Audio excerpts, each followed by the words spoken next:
Hey guys, so many great questions yesterday on the hamstrings and yoga butt. What is it? We're going to talk about that today. We're going to talk about yoga butt, how where it shows up in the practice, and things we can do to help prevent it from happening.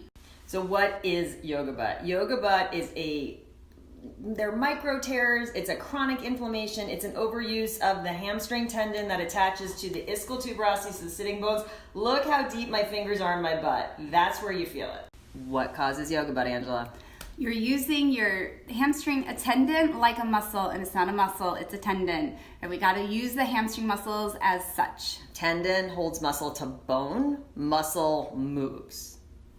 All right, pretend this TheraBand is your hamstring and I am the sits bone and she's the lower part of the hamstring down by the knee, right? A lot of times in yoga practice, we are lengthening that hamstring and it's not very strong, so it ends up pulling at the tendon.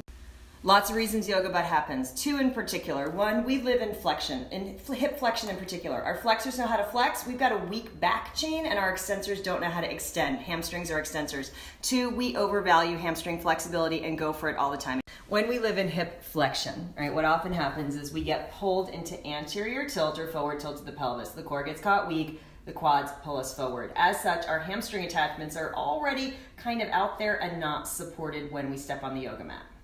So places we're going to see it very commonly is in the swan dives.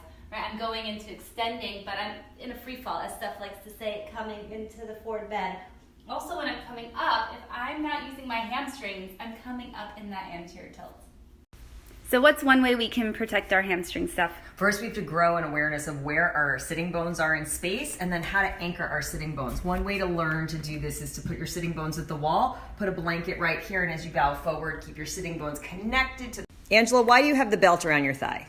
To protect the hamstring. Right, so if you're working with yoga butt already, a belt around the upper thigh will help keep the tendon close to the bone as you go into the stretch because the strain is pulling it away from the bone.